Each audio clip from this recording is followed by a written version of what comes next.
Picture this, a luxurious spa nestled in the heart of the city, a sanctuary of calm amidst the urban chaos. Steam rises in delicate wisps, dancing through the air of a cedar-paneled sauna.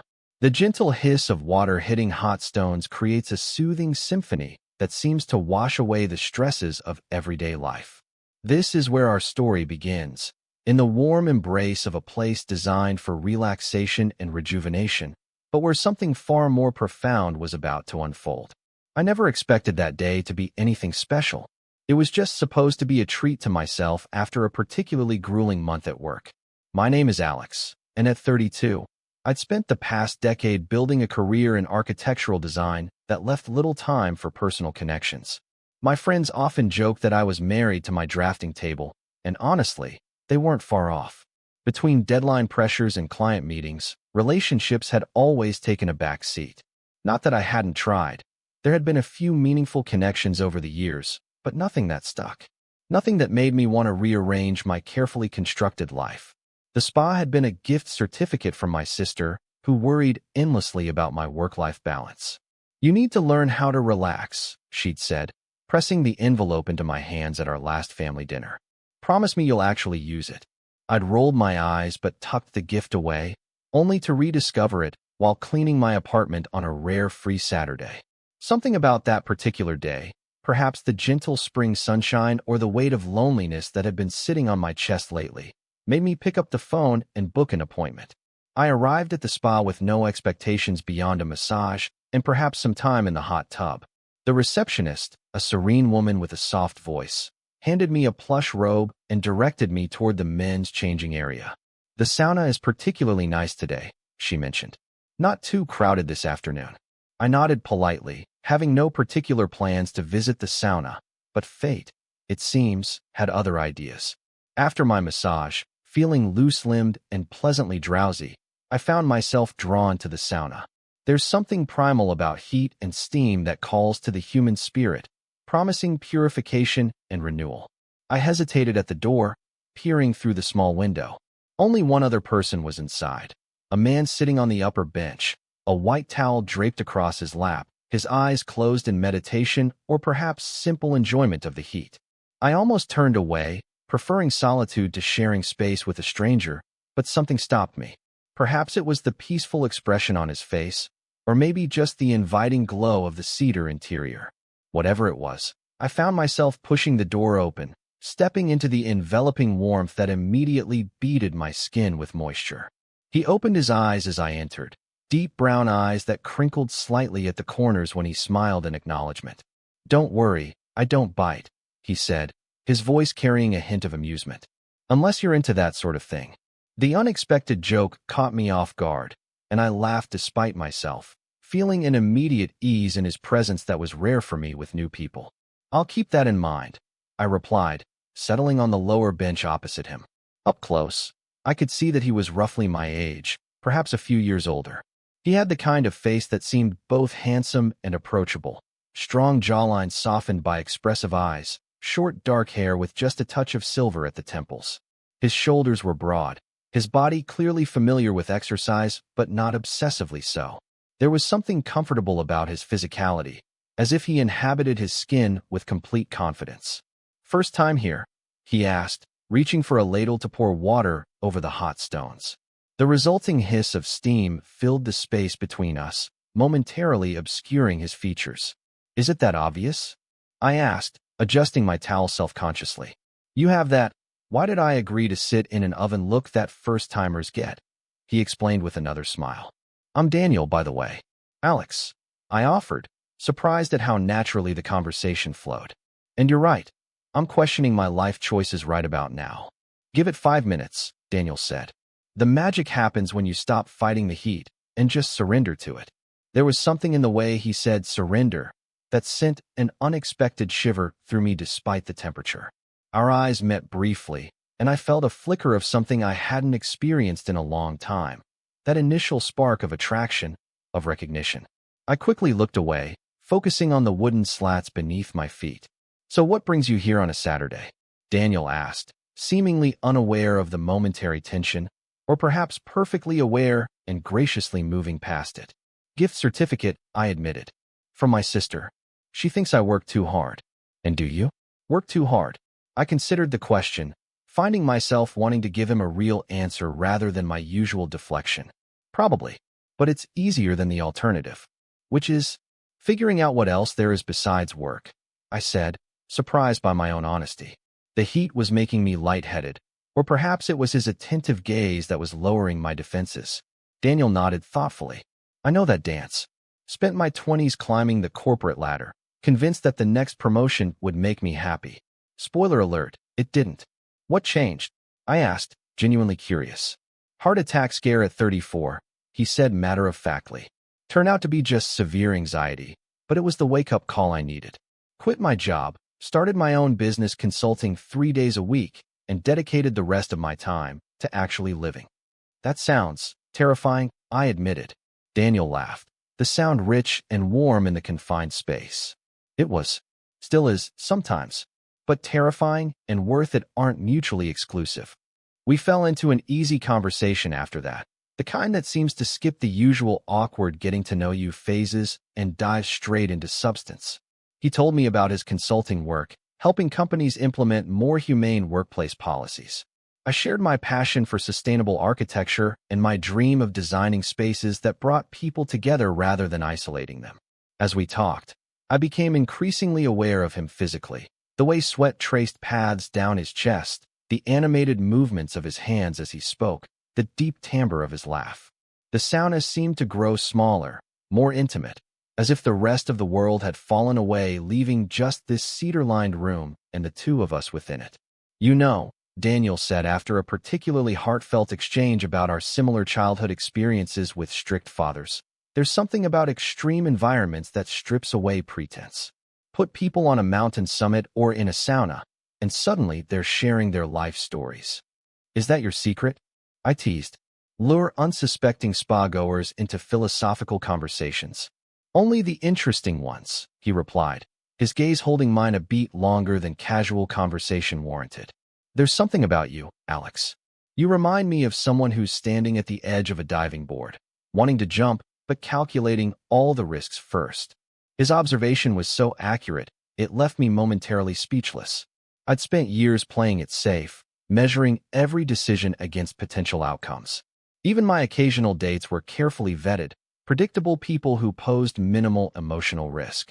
When had I become so cautious? And why did this stranger's insight make me feel both exposed and exhilarated?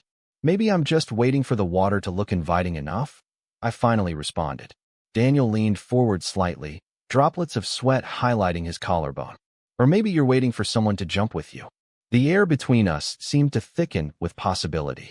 I felt a pull toward him that was both physical and something deeper, a recognition of kindred spirits perhaps, or simply the rare connection that sometimes forms between two people when circumstances align just right. I should probably cool down, I said, suddenly aware of how long we'd been in the heat. It wasn't just the temperature making my heart race now. Probably wise, Daniel agreed, though neither of us moved. Though I have to say, I'm enjoying the company too much to leave just yet. I smiled, feeling a confidence I rarely experienced in these situations. Then I guess I can handle a few more minutes. Daniel reached for the ladle again, adding more water to the stones.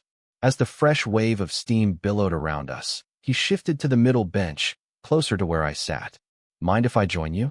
The view's better from here. I knew he wasn't talking about the sauna's interior, and the directness of his interest sent a pleasant thrill through me. Be my guest. With him beside me, the conversation took on a new intimacy. We were close enough now that our shoulders occasionally brushed, each contact sending sparks across my skin that had nothing to do with the heat. Can I ask you something personal? Daniel said after a comfortable lull in our conversation. You can ask. I might not answer. I replied, though I suspected I'd tell him anything he wanted to know. When was the last time you did something completely spontaneous? Something with no planning, no risk assessment, just pure instinct. I thought about it, sifting through memories of carefully planned vacations and methodically organized home renovations. I'm not sure I have, I admitted. At least not since I was a kid. Daniel nodded, as if my answer confirmed something for him. That's what I thought. You strike me as someone who's been playing it safe for so long you've forgotten how thrilling the alternative can be. And you're the expert on thrilling alternatives? I asked, both defensive and intrigued. Not an expert, he said. Just someone who learned the hard way that control is largely an illusion. We think if we plan carefully enough, we can avoid pain or failure or heartbreak. But life has its own agenda. His words resonated with a truth I'd been avoiding. My carefully constructed existence had protected me from certain disappointments. Yes, but at what cost? What experiences, what connections had I missed while hiding behind my schedules and plans? What would you suggest then? I asked, genuinely curious about his perspective. For someone looking to be more spontaneous. Daniel turned to face me fully, his knee now touching mine on the narrow bench. Start small. Say yes to an invitation you'd normally decline. Take a different route home. Talk to strangers in saunas. He smiled at this last suggestion, and I couldn't help but smile back. And if the stranger in the sauna asks you to have dinner with him sometime? The words left my mouth before I could overthink them, surprising even myself with their boldness. Daniel's smile widened, his eyes crinkling at the corners in a way I was quickly coming to adore. Then I'd say that's an excellent opportunity for practicing spontaneity. The temperature in the sauna seemed to rise another 10 degrees, though the thermometer on the wall remained steady. We were sitting close enough now that I could see the individual droplets of moisture on his eyelashes, could smell the faint scent of his cologne beneath the cedar and steam. I think I'm reaching my heat tolerance, I said, though I made no move to leave. It's intense, isn't it? Daniel replied, his voice lower now. But you know what they say about heat. It reveals what's already there, just beneath the surface. I met his gaze, no longer attempting to hide my attraction. And what do you see beneath the surface? Daniel reached out slowly, giving me plenty of time to pull away if I wanted to. His hand came to rest gently on my forearm, his thumb tracing a small circle on my skin. I see someone remarkable, trying to break free from self-imposed limitations. Someone who has so much to offer, but has been holding back. His touch sent electricity through my body, awakening nerve endings I'd forgotten existed. It had been so long since I'd felt this kind of immediate, powerful connection with someone. The rational part of my brain tried to dismiss it as just physical attraction amplified by the intimate setting, but my instincts, those long-ignored guides, told me it was more. The heat in here is nothing, Daniel said softly, leaning slightly closer. Compared to what I feel when I look at you. The line might have sounded cheesy in any other context, from any other person. But in that moment, with the air thick with steam and possibility, it felt like the most sincere thing anyone had ever said to me. I found myself leaning toward him, drawn by an invisible force that made all my usual hesitations seem trivial. I don't usually do this, I whispered, our faces now inches apart. I know, he replied. That's what makes it special.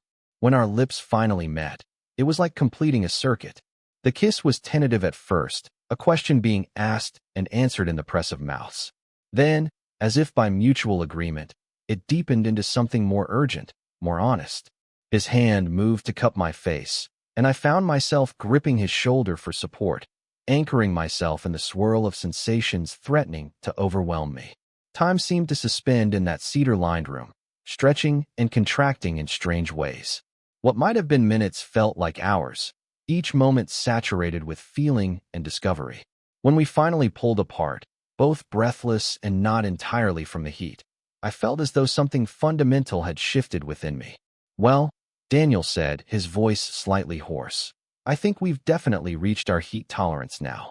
I laughed, feeling lighter than I had in years. Definitely time to cool down. We gathered our towels and made our way out of the sauna, the cooler air of the spa hallway a shock against our overheated skin. Standing there, suddenly aware of other people moving about the spa, I felt a moment of uncertainty. Was this just a sauna thing? A strange, steam-induced connection that would evaporate in the clear light of reality? Daniel seemed to read my thoughts. Don't overthink it, he said quietly, guiding me toward the cold plunge pool with a gentle hand on my lower back. What happened in there was real. The shock of the cold water was exactly what I needed to clear my head. We both gasped and laughed as we submerged ourselves briefly, emerging with clearer minds, but the connection between us undiminished. As we sat on the edge of the pool, letting our bodies adjust to the normal temperature, Daniel asked, So, About that dinner invitation. Was I serious? I finished his thought. Absolutely. Though I should warn you, I'm terrible at small talk. I work too much, and I overthink everything. Daniel's smile was warm and genuine. Perfect. I hate small talk. I can help you work less, and I'm just impulsive enough to balance out your overthinking. We exchanged numbers, both of us dripping wet and grinning like teenagers. As we parted ways to shower and change, I felt a buoyancy that had nothing to do with the water and everything to do with the unexpected turn my day had taken. Later, as I was preparing to leave the spa, I found Daniel waiting in the lobby. He dressed in casual clothes, jeans, and a simple button-down that somehow looked perfectly tailored to his frame. Seeing him in this new context, outside the intimate confines of the sauna, I was struck again by how attracted I was to him, not just physically, but to his entire presence. I thought I might walk you out, he said. Unless that feels too forward after everything else. I laughed at the absurdity. I think we're well past worrying about being forward. We walked together to the parking lot, our conversation flowing as easily as it had in the sauna. When we reached my car, there was a moment of sweet awkwardness, the kind that comes from wanting something but not being quite sure of the protocol. So, Daniel said, rocking slightly on his heels, I'm free tomorrow night. For dinner, if that works for you. Tomorrow's perfect, I replied, already looking forward to it with an eagerness that would have embarrassed my usually reserved self. Great. He stepped closer, his intention clear. Is it okay if I kiss you goodbye? The fact that he asked, even after what we'd shared in the sauna, made me like him even more. I'd be disappointed if you didn't. This kiss was different from our first, less urgent, but no less meaningful. A promise rather than a discovery. When we separated, he tucked a strand of my still damp hair behind my ear in a gesture so tender it almost undid me. Until tomorrow, then, he said. Until tomorrow. As I drove home, I couldn't stop smiling. The day had started like any other, but had transformed into something extraordinary.